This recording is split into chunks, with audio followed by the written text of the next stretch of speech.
안녕하세요. 전 직장에 다니고 있는 40대 여성입니다. 사람 위에 사람 없고 사람 아래 사람 없다는 말이 있죠. 모든 사람은 본질적으로 평등하다는 뜻입니다. 그런데 요즘 보면 사람을 여러 급으로 나누는 경우가 많더라고요. 결국 급을 나눴을 때 그 시선은 본인에게도 잣대가 될 수 있다는 걸 모르는 것 같습니다. 대부분은 자신이 높은 급이라고 생각하며 살아가죠. 그렇지만 이런 허영심 많은 사람들의 말로는 그다지 좋지 않은데요. 그 처참한 말로를 목격한 적이 있어 그 얘기를 해볼까 합니다. 저는 버섯 농사를 하시는 부모님 밑에서 자랐습니다. 부모님께선 정말 성실하고 부지런한 분들이셨어요. 저와 2살 더 어린 남동생이 제일 많이 기억하는 일이 바로 항상 버섯 농장에 남동생과 둘이서 놀았던 거랍니다. 엄마 아빠는 하루 종일 농장에서 지내시며 정말 정성으로 버섯들을 키웠어요. 그렇게 정성을 들여 수확한 버섯으로 절 키우신 거랍니다. 부모님은 항상 저희에게 해주시는 말이 있었는데요. 바로 누구나 사람은 공평하다는 말이었죠. 직업엔 귀천이 없고 돈은 그저 살아가는 데 필요한 것 중 하나일 뿐이라고 항상 강조하셨습니다. 그런 부모님의 생각이 잘 느껴졌던 일도 있었는데요. 저희 농장에 한 번씩 일을 하러 오시는 할아버지 한 분에게 손주들 먹이라며 매번 먹을 걸 챙겨주시기도 했었답니다. 한 번은 제가 안 입는 옷이랑 신발 같은 걸 챙겨서 줬더라고요. 그래서 엄마에게 물어본 적도 있었어요. 엄마, 저 할아버지한테 왜 이렇게 신경 쓰는 거야? 이번엔 내 옷이랑 신발도 주고 저번엔 할아버지한테 고기까지 챙겨줬잖아. 왜 그렇게 이것저것 챙겨주는 건데? 아, 저 할아버지 손주들이 있어. 할아버지 혼자서 두 손주들을 키우고 있거든. 그래서 엄마 아빠가 조금씩 도와드리는 거야. 어차피 석희 너 저 옷들이랑 신발 이제 작아서 못 입잖아. 입을 수 있는 사람한테 가면 더 좋지. 그래도 너무 많이 챙겨드리는 거 아니야? 엄마 매번 고기며 김치며 이것저것 다 챙겨주잖아. 석희야, 사람 사는 건 이렇게 다 베풀면서 사는 거야. 너도 나중에 커서 보면 다 알 거야. 사람이 혼자서 살아가는 건 없어. 다 서로서로 나누고 베풀면서 그렇게 살아가는 거야. 이렇게 베풀면 다시 복으로 돌아오는 거라니까. 나중에 시간 지나면 너도 알게 될 거야. 엄마 아빠는 넉넉한 형편이 아님에도 불구하고 어려운 이웃들을 정말 많이 도와주셨어요. 처음엔 저도 부모님의 이런 나눔이 이해가 되지 않았지만 나중에 시간이 차차 흐르면서 전 부모님을 존경하게 되었습니다. 어려운 상황에서도 늘 배려하고 다른 사람들의 어려움을 더 생각해 준다는 게 정말 쉬운 일이 아니더라고요. 그럼에도 부모님께선 평생을 베풀며 사셨으니 더욱 존경할 수밖에 없었답니다. 전 졸업을 하고 경기도권에서 직장을 다니며 자리를 잡게 되었는데요. 거기에서 같이 일하는 회사 언니의 소개로 지금의 남편을 만나게 됐습니다. 그때 제 나이가 27살이었고 남편은 29살이었는데요. 그때 당시 남편은 중소기업을 다녔었어요. 사람이 정말 성실하고 배려심도 좋고 생각이 깊더라고요. 그런 모습을 보면서 참 좋은 사람이라고 생각을 했습니다. 그렇게 2년의 연애 끝에 제 나이 29살, 남편은 31살에 결혼을 결심하게 되었어요. 지금도 처음 제가 시댁에 인사 갔을 때가 기억에 많이 남는데요. 그때 시댁은 정말 집이 많이 어려웠어요. 지하에 사셨는데 방 2칸짜리 햇빛도 잘 들어오지 않는 그런 곳에서 살았습니다. 그리고 남편의 남동생인 시동생은 반도체 공장에 다니면서 근처 원룸을 잡고 살고 있었어요. 처음 인사를 갔을 때 정말 반가워하시면서도 제 눈치를 많이 보셨던 기억이 있습니다. 아무래도 집이 좋지 않다 보니 혹시라도 제가 나쁘게 볼까봐 눈치를 보셨던 것 같아요. 안녕하세요. 처음 뵙겠습니다. 공석희라고 합니다. 아이고, 반가워요. 난 동진이 엄마. 너무 누추한 곳에 와서 어떻게 하나. 우리 이렇게 살아요. 조금 불편해도 여기 앉아요. 아니에요. 저희 부모님도 시골에서 다 이렇게 사시는걸요. 괜찮습니다. 사실 그때 시댁집은 정말 난리도 아니었습니다. 장판도 여기저기 다 뜯어져 있었고 벽지 곳곳에 곰팡이가 잔뜩 피어 있었어요.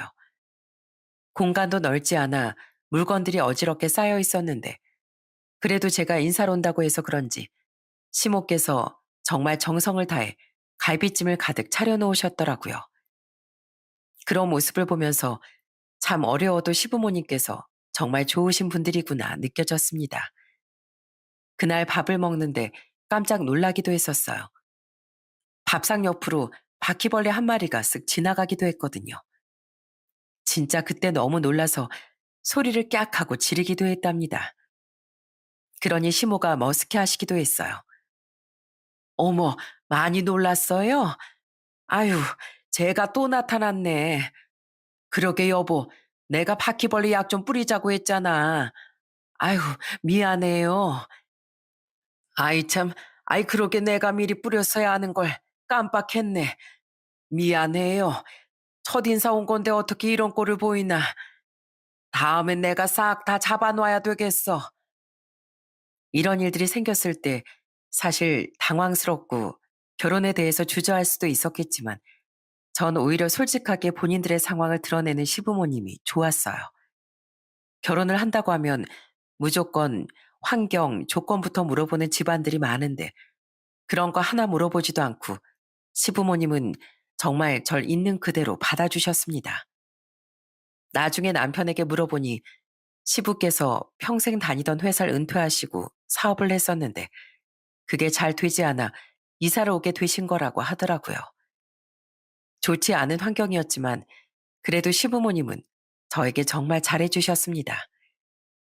결혼을 하고선 제가 참 결혼을 잘했다고 생각을 많이 했었는데요.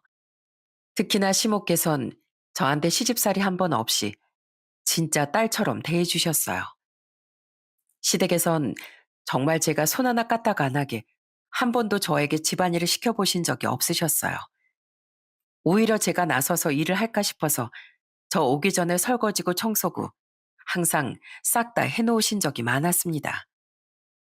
거기다가 시댁에 갈 땐 한 푼 두 푼 모아둔 돈으로 제가 좋아하는 해산물을 항상 차려주셨어요. 시댁 식구들은 다들 날 생선을 잘 안 먹었었는데 절 생각해서 특별히 준비를 해주시더라고요. 그런 모습들을 보면서 참 절 많이 생각해 주시고 아껴 주시는구나 느낄 수 있었죠. 시부모님도 정말 좋으신 분들이셨지만 남편도 저희 집에 참 잘했어요.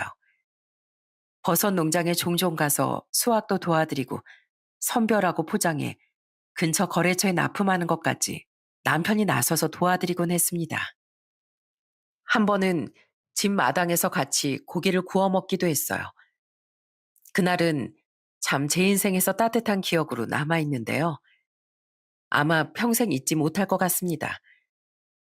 아빠가 구워주는 고기를 먹으며 남편이 정말 좋아했어요. 와, 장인어른 너무 좋습니다. 저 시골에서 이렇게 고기 구워 먹는 게 꿈이었거든요. 하늘에 떠 있는 별도 반짝반짝 너무 예쁘고 도시에선 이런 거 절대 볼 수도 없는데 너무 좋아요. 그런가? 오늘 자네가 와서 그런지 별이 참 많이 떴네. 오늘 유난히 하늘이 예쁘구만. 고긴 잔뜩 있으니까 배부르게 많이 먹고 가게. 성서방, 내가 주는 이 쌈도 하나 먹어봐. 이거 쌈채소 우리 앞마당에서 재배한 거거든. 올라갈 때 좀 가지고 가서 사돈댁에도 나눠드려. 와, 장모님 역시 장모님이 재배하신 건 다 이렇게 신선하고 맛있네요. 최고입니다. 너무 맛있어요. 저 처가댁에만 오면 이렇게 배부르게 먹고 간다니까요. 이러다가 살찌겠어요. 그렇게 살뜰하게 자라는 남편에게 더욱 고마워 저 역시 시댁에 잘하려고 노력했습니다. 주말이면 시댁으로 가서 같이 밥도 먹고 도란도란 얘기도 나누며 소소한 행복을 느끼기도 했어요. 그러다 결혼하고 2년 차에 전 아들 쌍둥이를 낳게 됐습니다.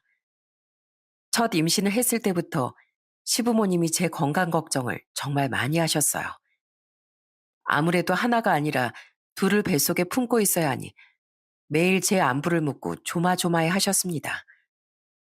출산을 할 때도 산통을 겪는 절 보며 옆에서 눈물을 흘리실 정도로 안타까워 하셨는데요. 사실 원래는 의사가 제왕절개 권했었는데 제가 아무래도 애들을 생각하면 자연분만이 더 나을 것 같아서 자연분만을 고집했었거든요. 그게 너무 제 생각만 좀 했던 것 같아요. 그때 애를 낳을 때 정말 너무 힘들었습니다. 정신도 못 차릴 정도로 너무 힘들어서 사실 그때의 기억이 많이 없어요. 그 정도로 난산이었답니다. 그때 겨우 정신 차렸을 때 제 곁엔 시모가 계셨어요. 제 손을 꼭 잡고선 눈물만 흘리시고 안쓰러워하셨죠. 아이고, 우리 며느리 고생했다. 정말 고생했어. 우리 손주들 낳아줘서 정말 고맙구나. 근데 두 번은 낳지 말거라. 이러다가 너 몸 상할까봐 나랑 네 시애비랑 얼마나 걱정이 많았는지 알아? 아휴, 정말 두 번은 못할 일이다. 어머님, 아이는 보고 오셨어요? 울지 마세요. 저 괜찮아요. 고맙다, 고마워. 손주들 낳아줘서 내가 너한테 얼마나 고마운지 몰라. 넌 아무 걱정 말고 네 건강만 챙겨. 다른 것보다 산후조리를 잘해야 하는 거야. 알았지? 그렇게 제 손을 꼭 잡으며 안아주시는데 정말 절로 눈물이 다 나더라고요. 누구보다 제 걱정을 많이 하셨다는 게 다 느껴졌어요. 신생아는 거의 2시간마다 깨서 수유를 해야 하는데 저희는 신생아가 둘이다 보니까 정말 혼자서는 버겁고 볼 수 없었거든요. 그런데 매일같이 시부모님이 오셔서 한 명씩 맡아서 봐주셨기 때문에 전 낮에도 틈틈이 쉬고 잠도 충분히 잘 수 있었습니다. 그렇게 시부모님께서 제 산후조리를 도와주신 덕분에 전 정말 별탈 없이 건강을 되찾을 수 있었어요. 그리고 아이들이 100일이 되었을 땐 깜짝 놀랄 만한 선물도 저희에게 주셨습니다. 정말로 힘든 상황에서도 조금씩 돈을 모으셔서 50만 원을 쥐어주셨어요. 며느라, 우리가 능력이 부족해서 많이 못해줘서 미안하구나. 어떻게든 더 해주고 싶었는데 정말 미안해. 어머님이 무슨 돈이 있으시다고. 아니에요. 이거 그냥 다시 넣으세요. 저 어머님 아버님이 산후조리 도와주신 것만으로도 충분해요. 어허, 어른이 주면 받는 거야. 네가 이거 안 받으면 나중에 우리가 손주들이랑 너 볼 면목이 어디 있겠니? 얼른 받아, 얼른. 그렇게 제 손에 꼭 쥐어주시는 용돈을 전 거절하지 못했습니다. 대신 이후에 시부모님 생신이나 명절 때 더 넣어서 챙겨드렸어요. 늘 부모님께서 하시던 말처럼 돈이 사람을 만드는 건 아니더라고요. 가난하고 어렵지만 정말 좋은 사람들도 많다는 걸 시부모님을 보면서 다시 한번 느꼈습니다. 아이가 태어나고서 저희 가족들은 더 돈독해졌어요. 서로를 생각하고 위해주면서 배려를 해주며 그렇게 행복하게 살았습니다. 출산 후 저와 남편도 달라진 게 있었는데요. 바로 남편이 회사를 그만둔 거였어요. 사실 남편 회사가 많이 힘든 상황이었는데 남편이 일을 잘하다 보니 다른 직원들이 계속 해고 통보를 받는 상황이라 결국 남편은 그만둬야 되겠다고 하더라고요. 그리고 원래부터 하고 싶은 일이 있어서 그렇게 회사를 그만두게 되었죠. 남편은 처음 결혼할 때부터 장사를 하고 싶어 했는데요. 워낙 성실하고 일도 잘하는 남편이라 전 걱정 없이 장사하는 걸 허락했습니다. 그러던 어느 날 남편이 고민을 하다가 저에게 얘기를 하더라고요. 여보, 내 친구 상진이 알지? 왜 장어집 하는 애 있잖아. 걔가 최근에 몸이 안 좋아서 장어집을 내놓으려고 하나 봐. 그래도 지금까지 애정 가지고 꾸려낸 가게인데 아무한테나 넘기고 싶지 않다고 하길래 내가 한번 해볼까 하는데 어떻게 생각해? 장어집을? 당신 괜찮겠어? 당신 다른 프랜차이즈 가게 알아보고 있었잖아. 안 그래도 한 몇 달은 가게 인수하기 전에 일하면서 배우려고. 무작정 시작할 수는 없으니까. 당신만 좋다고 하면 바로 시작해 보려고. 그래, 당신이라면 뭐든 잘할 거야. 한번 잘해봐. 그렇게 남편은 장어집에서 5개월 정도 일을 하면서 운영 방법이나 요리 방법을 배우게 되었습니다. 그렇게 열심히 일을 하고서 장어집을 인수하게 되었어요. 처음엔 정말 생각보다 잘 되었습니다. 남편이 직장 생활하면서 받았던 월급보다 거의 2배, 3배는 더 많이 받을 수 있었거든요. 무엇보다 열심히 노력을 한 만큼 돈이 들어온다는 게 좋았습니다.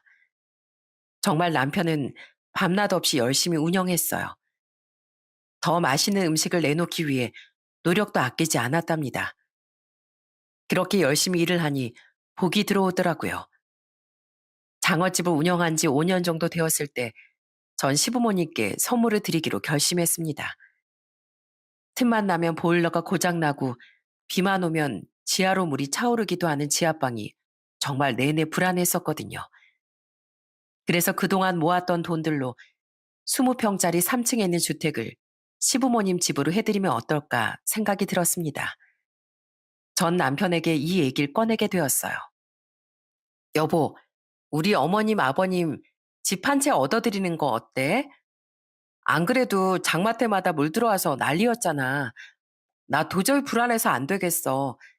이번 장마에도 비가 많이 온다는데 물이라도 잠겨봐. 이참에 우리 집 하나 해드리자. 정말? 당신 그런 생각까지 한 거야? 진짜 내가 무슨 복이야.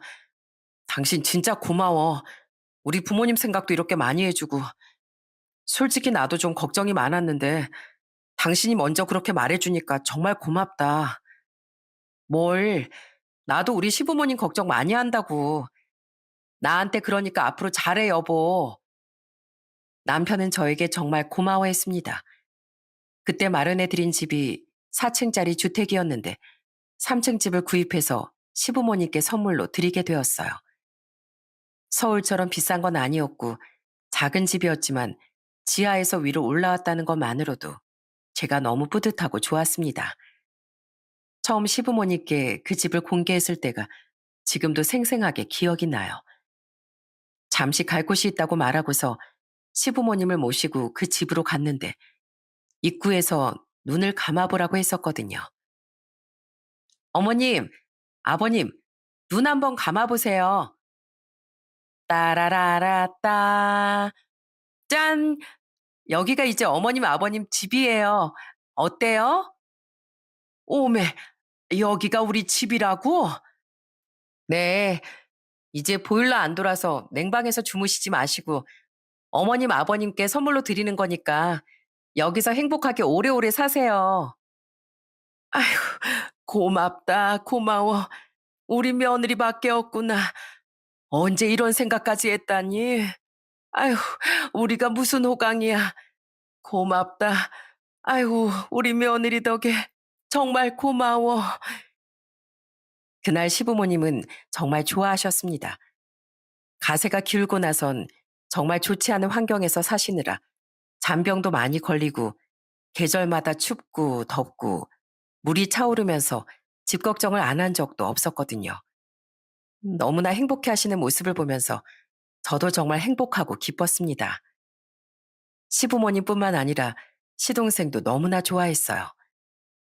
집을 선물해 줬다는 소식이 전해지자마자 시동생은 저에게 감사 인사를 했습니다. 그렇게 저희는 그날 새 집에 모여 축하 파티를 했습니다. 오랜만에 시부모님은 축하주도 드시면서 너무 기뻐하셨어요. 어머님, 이렇게 좋은 날 노래 한 곡 하셔야죠. 어머님이 좋아하시는 노래 한 곡 해주세요. 그럴까 그럼? 쨍하고 해 뜰 날 돌아온단다. 어머, 어머님 노래도 진짜 잘 부르시네요. 정말로 노래처럼 쨍하고 해뜰 날이 있었으면 좋겠어요. 이렇게 좋은 날이 매일매일 있었으면 좋겠네요. 그러게나 말이다. 아이고, 우리 며느리 덕에 내가 산다, 살아. 며느라, 정말 고맙다. 내가 아주 널 업고 다니고 싶을 정도야. 정말 고마워. 시부모님은 정말 너무나 좋아하셨습니다. 저에게 매일매일 고맙다고 하셨어요. 저도 시부모님이 너무 좋아하시니 뿌듯하더라고요. 그렇게 1년 정도 지났을까 시댁엔 또 하나 좋은 일이 생겼습니다. 바로 시동생의 결혼 소식이었어요. 예비 동설 처음 봤을 땐 정말 순둥순둥하게 생겨서 착하고 참할 것 같더라고요. 성격 좋고 착한 시동생과 잘 어울린다고 생각을 했습니다. 저에게도 너무나 잘했던 시동생이었기 때문에 결혼할 때 축의금도 500만 원을 해주기도 했어요. 정말 두 사람이 잘 살기만을 바랬습니다. 그렇게 결혼을 하고 나서 시동생과 동서가 둘 다 일을 하다 보니 바쁘기도 했고 저 역시 쌍둥이 육아라느라 정신이 없어 자주 보지 못했어요. 그런데 가끔씩 보더라도 동서와는 잘 맞지 않았던 것 같아요. 한 번은 동서가 결혼하고 첫 번째 어버이날이었는데 그날은 그냥 다 같이 모여서 시댁에서 밥 한 끼 먹는 게 어떨까 생각을 했었습니다. 그래서 제가 동서에게 먼저 연락해 물어본 적이 있었어요. 그런데 동서의 반응이 좀 놀랍더라고요. 동서, 다음 주가 어버이날이잖아. 당일날엔 동서 친정 갈 거지? 그래서 말인데 이번 주말에 좀 당겨서 어버이날 기념으로 다 같이 밥 먹으면 어떨까 싶어서 말이야. 그때 시간 돼? 아, 어쩌죠? 저 이번 주에 친정에 가기로 했는데 전 시간이 안 될 것 같아요. 그래? 그럼 어버이날에 같이 볼까? 어버이날 때문에 이번 주에 친정 가는 거야? 그럼 나도 이번 주에 친정 갔다 올게. 다 같이 어버이날에 보자. 네? 어버이날은 각자 집 챙겨야죠. 그날은 저 일해서 시댁에 못 가고 정 챙기고 싶으시면 형님이 알아서 챙기세요. 전 제가 알아서 할게요. 종종 동서와 시댁 일 때문에 전화를 하거나 얘기를 나눌 때가 있었는데 그때마다 참 남일 얘기를 하는 듯 말을 하더라고요. 처음엔 그저 결혼한 지 얼마 되지 않았고 시댁 식구들과도 별다른 교류가 없으니 그럴 수도 있겠다고 생각했습니다. 그런데 시간이 점점 지날수록 너무하다는 생각이 들 정도로 일들이 많아졌습니다. 생신이고 명절이고 특별한 날엔 늘 동선 바쁘고 일이 생겼어요. 그러면서도 동서 친정에 무슨 일이라도 있을라 치면 꼭 시동생은 참석을 해야 했습니다. 그런 걸 들을 때마다 이런 게 내로남불이구나 싶더라고요. 그렇지만 제가 나서서 뭐라고 할 수도 없었고요. 그러다 시동생 결혼식 2년 후에 저희 집에 정말 청천벽력 같은 사건이 벌어지게 되었어요. 어느 날 남편이 가게를 일찍 닫고 집으로 왔더라고요. 무슨 일인가 싶어 표정을 봤는데 아주 사색이 되어 있었습니다.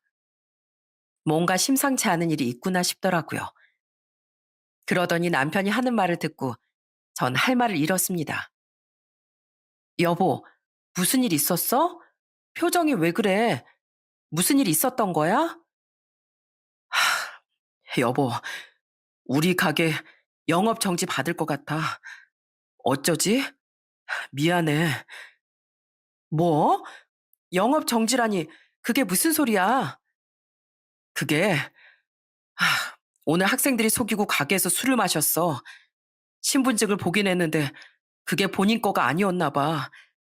술 다 마시고 나서 술값 못 내겠다고 자기들 미성년자라고 신고 안 할 테니까 100만 원만 달라고 하는데 나 참 기가 막혀서 술값 안 받을 테니까 나가라고 그 돈 못 준다고 하니까 경찰에 바로 신고했더라고. 정말 요즘에 못된 학생들이 많다곤 했지만 이런 일까지 겪을 줄이야 꿈에도 상상도 못했습니다. 남편도 잘못한 게 없는 건 아니었어요. 신분증 검사를 좀 더 제대로 했어야 했는데 남편이 확인을 했는데 학생이 콧수염도 있고 머리도 길고 신분증에 생긴 사진과 비슷하다 보니 그냥 넘어갔던 모양이더라고요. 근데 알고 보니 그 신분증은 그 학생 것이 아니라 친형의 신분증이었던 거였습니다. 그렇게 미성년자에게 술을 판매했다는 이유로 영업이 정지되었어요. 그 뒤로 일을 쉬게 되었고 정지 후에 가게를 다시 열게 됐지만 가게 이미지도 이미 안 좋아지고 단골 손님은 다 떠나고 난 후였습니다. 예전처럼 장사가 잘 되지 않았어요. 거기다 엎친 데 덮친 격이라고 마스크 시국까지 겹치게 되면서 장사는 더더욱 안 되기 시작했죠. 적자가 나자 대출을 받으면서 버티기 시작했는데 결국 2년, 3년을 버티다가 저흰 두 손 두 발을 다 놓아버리고 말았어요. 여러분 다 아시다시피 마스크 시국일 때 얼마나 자영업자들이 힘들었나요? 저희도 역시 그렇게 가게를 정리하고 나니 수중에 남는 거라곤 빚밖에 없더군요. 남편은 정말 하루하루 주름이 늘어날 정도로 힘들어했고 잠도 제대로 못 자서 살이 쭉쭉 빠졌어요. 그렇게 힘들어하는 모습을 보면서 시부모님께서 저희에게 말을 하셨습니다.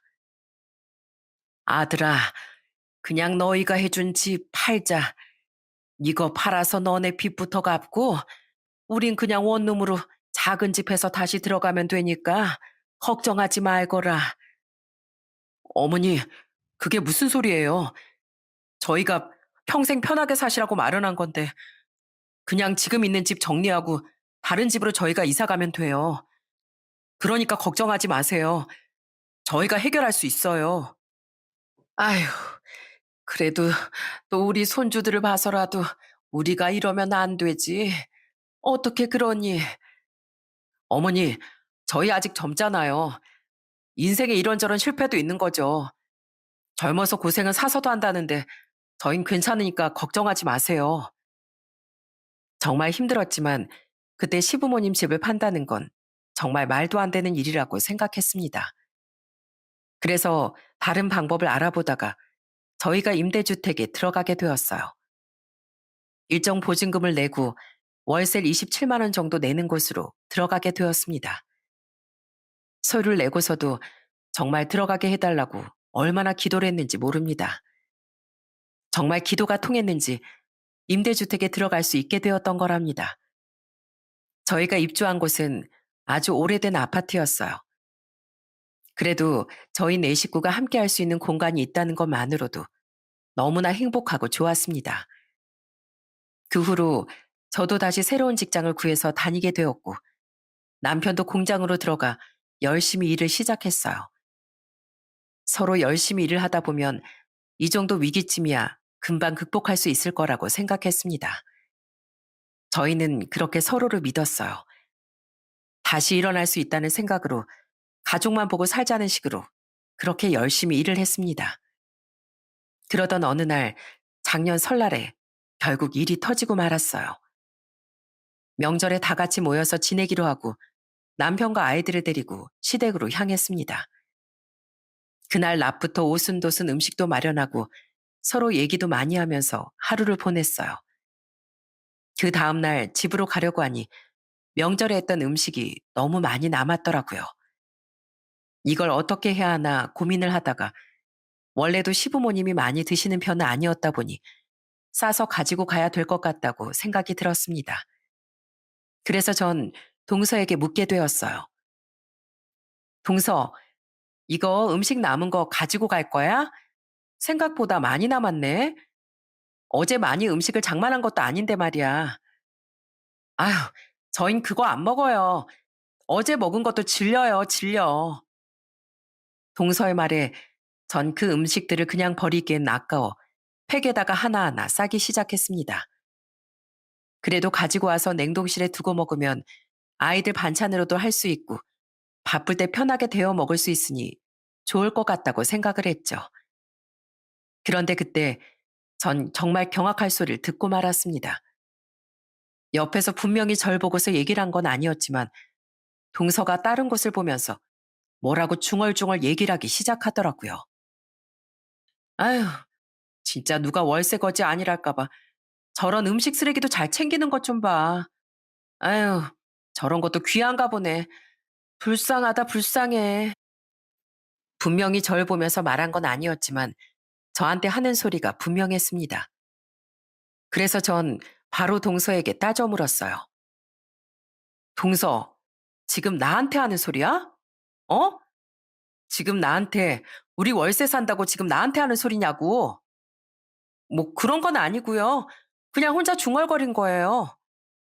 아니 그러니까 혼자 중얼거리는 건데 음식 산 사람이 지금 나밖에 없잖아. 지금 나한테 그런 거냐고. 아이, 형님, 그냥 농담한 거예요, 농담.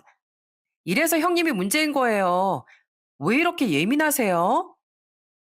전 동서의 말에 정말 어처구니가 없더라고요.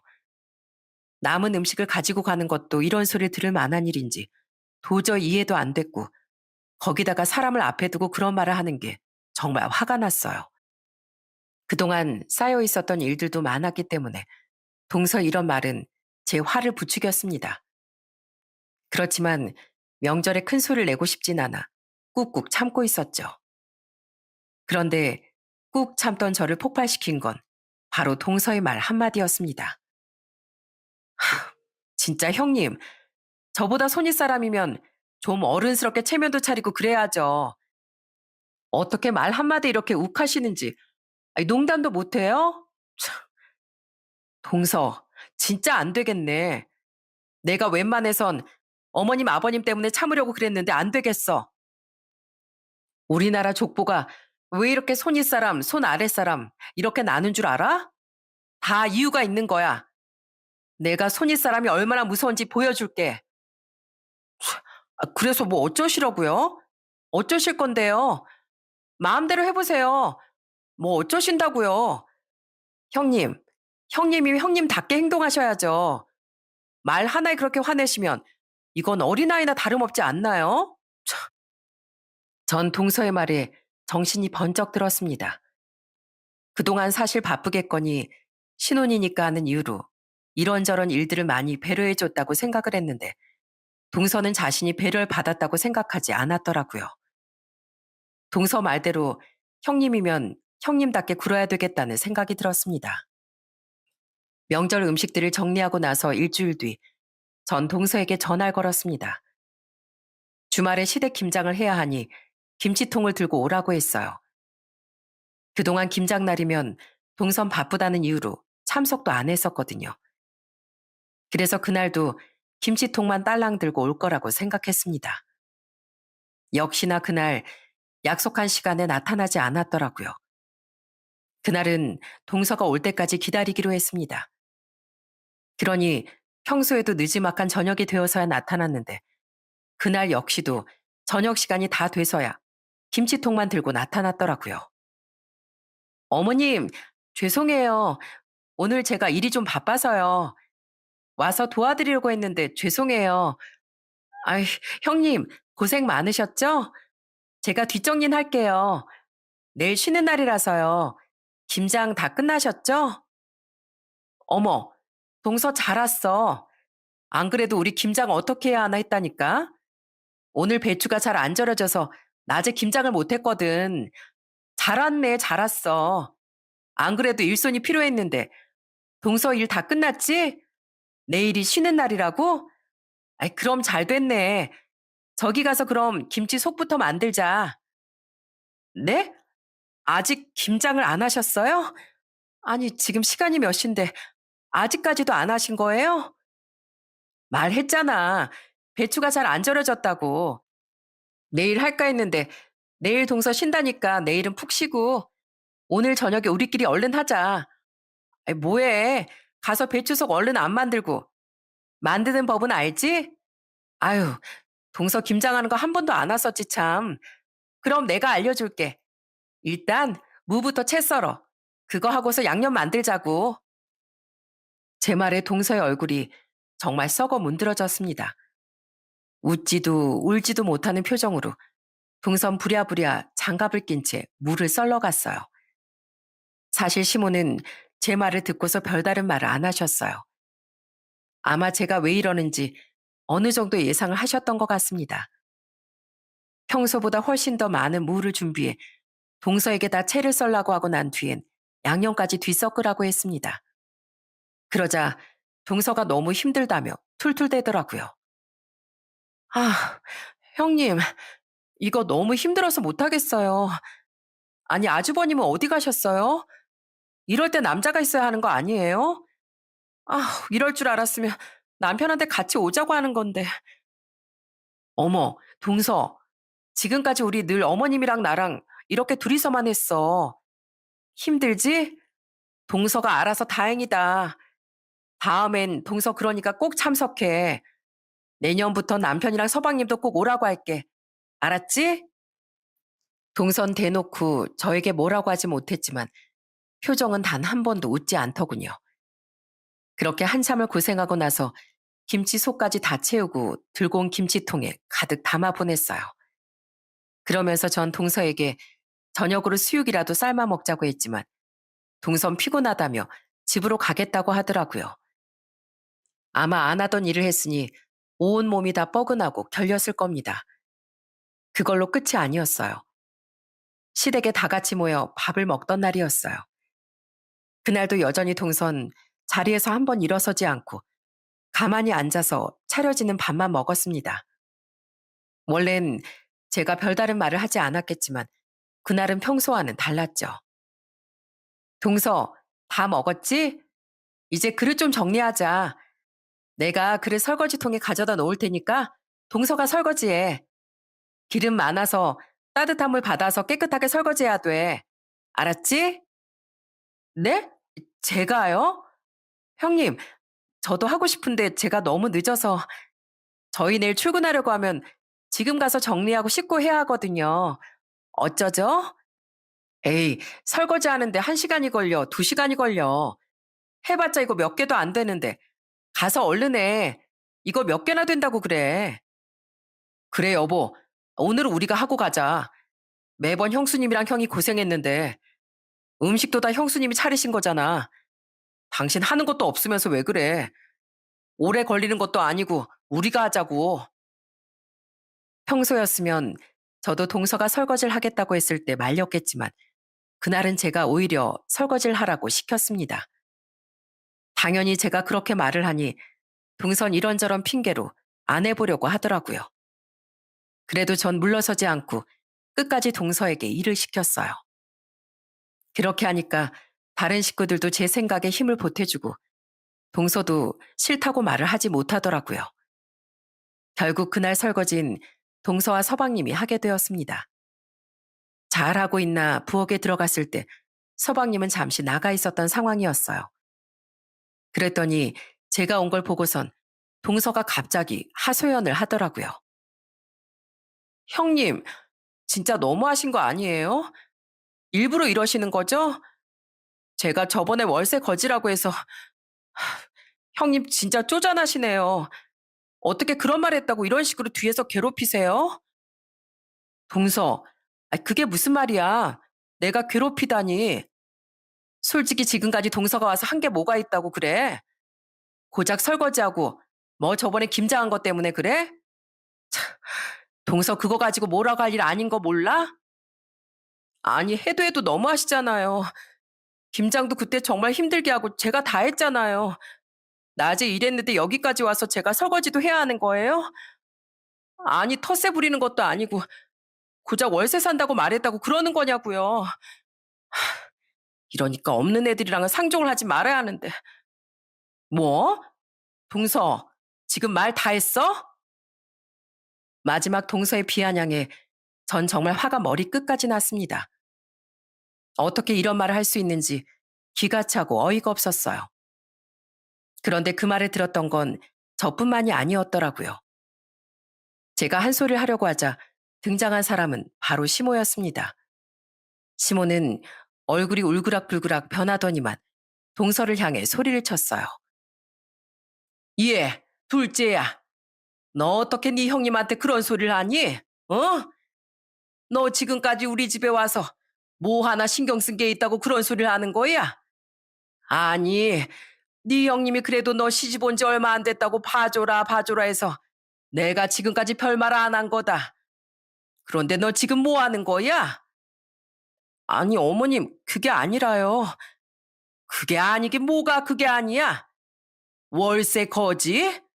너 네 형님을 그렇게 보고 있었던 거야?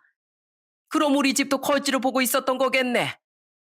허이구야, 내 정말 기가 차서 어디서 그런 막대 먹은 소리를 하고 있는 거야? 시모의 고함에 온 가족들이 깜짝 놀라 부엌으로 들어왔습니다. 남편이고 시부고 시동생이고 모두 들어와서 상황을 살펴봤어요. 그러더니만 제일 먼저 화를 낸 사람은 다름 아닌 시동생이었습니다. 시동생은 뭔가 이미 이런 상황을 다 아는 듯 했어요. 당신 또 그런 소리를 했어? 도대체 사람을 어떻게 그런 걸로 판단을 해? 형수님, 정말 죄송합니다. 제가 정말 형수님한테 드릴 말씀이 없네요. 여보, 왜 그래? 내가 뭘 잘못했다고. 그냥 농담으로 그런 소리 했던 거야. 내가 뭘 잘못했다고 다 형님한테 쩔쩔매는 건데, 어? 며느린 형님이고 나고 다 마찬가지인데, 왜 형님한테만 다들 쩔쩔매는 거냐고. 당신 입 못 다물어? 어떻게 형수님한테 그런 소리를 해? 형수님이 여기 이 집도 다 마련해 주신 거고, 우리 신혼집 융자, 형수님 덕분에 받을 수 있었던 거야. 알기나 해? 당신 땡전 한 푼 안 들고 온 거 형수님 다 아시면서도 지금껏 그런 소리 한 번 해본 적도 없다고. 월세 거지? 당신 그 어울리는 사람들이랑 어디 사나 하면서 금 나누고 그랬던 거 여기서도 그 짓거리 한 거야? 아, 진짜 내가 창피하다 창피해. 뭐? 어떻게 형님이 우리 신혼집 융자를 해줘? 그거 아주버님 이름으로 되어 있는 거잖아. 어휴, 형이 아니라 형수님이 도와준 거라고. 형수님이. 그래서 내가 좀 잘하라고 했잖아. 형수님이 당신 눈치 보일까봐 끝까지 말하지 말라고 한 거야. 어휴, 그 배려도 모르고 정말. 네, 그랬습니다. 시동생이 결혼할 당시 사실 신혼집 마련 때문에 고민이 좀 많았어요. 반도체 공장에서 사택이 나오긴 했지만 아무래도 오래된 아파트이다 보니 신혼 살림을 차리기엔 좀 힘든 환경이더라고요. 거기다가 동서도 거기에서 신혼 살림을 차리길 원하지 않는다고 하니 저와 남편이 그동안 모아뒀던 돈으로 신혼집 마련에 보태줬던 거였어요. 동선의 집도 여유롭지 않은 편이었고 동서가 모아둔 돈도 거의 없었던 터라 저희 도움이 없었다면 원하는 신혼집에 들어가지도 못했을 거였어요. 그동안 참 착하고 저한테도 잘했던 시동생이 결혼을 한다고 하니 기꺼이 도와줬던 거였는데 동서가 이렇게 나올 줄이야 상상도 못했던 거였죠. 모든 사실을 알고 나서 동서는 충격을 받은 듯 싶었습니다. 그런데 그걸로 끝이 아니었어요. 시동생은 더욱 충격적인 사실을 털어놨습니다. 당신, 그동안 어울리던 사람들이랑 돈으로 금 나누면서 잘도 지냈지? 그래, 거지 같은 남편이랑 이제 헤어지고 당신 원하는 대로 부잣집에 시집을 가든지 말든지 해. 나도 당신같이 허영심 많은 여자랑은 그만 살 테니까. 그래도 잘 사는 모습 부모님, 형수님, 형한테 보여주고 싶어서 지금까지 참았는데 여기서까지 이러니 도저히 안 되겠다. 당신 그게 무슨 소리야? 뭐 헤어지기라도 하자는 거야? 그래, 당신이랑 그 어울리는 사람들이랑 통화하는 거 다 들었어. 우리 집 거지 같고 형네도 못 산다고. 시부모 사는 집도 거지 같아서 받을 유산도 없다면서 결혼 잘못했다고 하는 거. 그래, 다 그만두자, 그만둬. 그날 잘못 들었는 줄 알았는데 이제 보니 잘못 들은 거 아닌 것 같네. 그만해. 형수님, 엄마, 아버지, 정말 죄송합니다. 저 어떻게든 잘 살아보려고 했는데 안 되겠네요. 저 그만하겠습니다. 여보, 그게 무슨 소리냐고. 갑자기 그게 무슨 소리야. 아, 이거 놔. 이거 놓으라고. 시동생은 격하게 저항하는 동서를 데리고서 밖으로 나가버렸습니다. 알고 보니 동서는 어울리는 사람들과 돈으로 사람을 나눠 대했다고 하더라고요. 돈 잘 버는 사람은 무슨 일을 하든지 대접해주고 돈이 없는 사람은 하대하고 무시했던 일들이 종종 있었다고 했습니다. 시동생은 그저 그런 일이 있어도 설마 그럴 리가라고 생각하며 지나갔었는데 저한테 하는 짓을 보고선 정말 그게 진실이라는 걸 알게 되었다고 했어요. 그날 이후로 시동생은 동서에게 이혼 소장을 보냈습니다. 동선 본인 처지도 생각도 안 하고 반도체 공장을 다니면서 버는 돈이 크니 실컷 사치를 부리고 다녔던 모양이더라고요. 본인이 버는 돈은 다 본인 사치로 썼으니 그걸로 시동생은 이혼 소송을 했습니다. 이혼을 당하는 것뿐만 아니라 위자료까지 내야 할 상황까지 되고 나서야 동선 절 찾아와 미안하다며 사과를 했습니다. 형님, 제가 진짜 잘못했어요. 제발 남편한테 좀 잘 얘기해 주세요. 오해라고. 저 진짜 돈으로 그렇게 사람 가리고 그러지 않았어요. 그러지 않는 사람이 월세 거지라는 말을 하나? 이거 동서가 만든 거야. 내가 이러려고 한 게 아니고 동서가 다 이렇게 만든 거라고. 아직도 모르겠어? 아, 형님, 저 이렇게 이혼하면 저 진짜 망해요. 위자료도 내야 되고 친정에서 이 사실 알면 저 진짜 쫓겨나요. 제발 형님이 저희 남편 마음 좀 돌려주세요. 그래도 남편이 형님 말은 듣잖아요. 제발요. 내가 왜? 동서 그렇게 잘난 사람인데 알아서 해. 왜 나한테 그런 걸 부탁해? 그렇게 무시할 땐 언제고 이럴 때만 형님이야? 본인 덕 볼 때만 윗사람 대접해 주는 건가? 속 보인다 속 보여. 난 동서 같은 속물이랑은 상대 안 해. 이제 나한테 연락하지 마. 끝까지 동선 저에게 미안하다며 사과를 했지만 전 그걸 받아주고 싶은 생각이 없었습니다. 그동안 절 무시하고 급을 나누며 대했다는 걸 생각하면 속부터 화가 끓어오르거든요. 결국 시동생은 이혼을 하게 되었어요. 생각보다 동서가 사칠 부린 게 많았던 모양이더군요. 재산 분할을 할 때도 시동생이 유리하게 재산 분할을 할 수 있었습니다. 시동생의 신혼집은 그대로 가지고 올 수 있었어요. 그만큼 동서가 경제적으로 기여한 바가 거의 없었다는 뜻이죠. 동선 다시 어려운 친정으로 돌아갔다고 하더군요. 애초에 친정에서 거의 가장이나 다름없었는데 결혼으로 거기서 겨우 빠져나왔던 거였거든요. 아마 혼자서 번 돈을 온 가족이 다 쓰다가 결혼하고선 자기 혼자서 쓸 수 있게 되니 사람이 달라졌던 것 같습니다. 그렇게 다시 친정으로 들어간 동선, 결혼 전처럼 모든 월급을 가족들이 다 쓰며 살고 있다고 하더라고요. 그렇게 힘들게 살았던 동서가 왜 돈으로 사람 급을 나눴던 건지 지금도 이해가 되지 않습니다. 애초에 동서의 마음이 그 정도였던 것 같아요. 시동생은 그렇게 이혼을 하고서 저희를 찾아왔더라고요. 그러더니 저희에게 뜻밖의 제안을 했어요.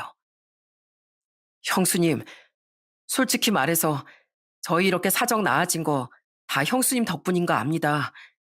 저라고 모를까요? 형수님 덕분에 부모님 편한 집에서 잘 사시고 계시고 저도 결혼할 때 신혼집 마련할 수 있었잖아요. 그래서 말인데 이 집에 사시는 건 어떠세요? 네? 저희가 그 집으로 들어가라고요? 네. 어차피 전 회사 기숙사로 들어가려고요. 집을 처분하기도 그렇고 형수님네 지금 사는 집은 작아서 애들도 많이 불편해하잖아요. 들어와서 사시면 저도 마음 편하고 좋을 것 같은데 그렇게 하세요. 제가 형수님께 해드릴 수 있는 건 이것뿐인 것 같네요. 시동생은 그 신혼집을 저희에게 넘겨주었습니다. 그렇게 저희 네 식구는 좀 더 넓은 집으로 이사를 갈 수 있었어요. 사실 그 전에 살던 임대주택은 방이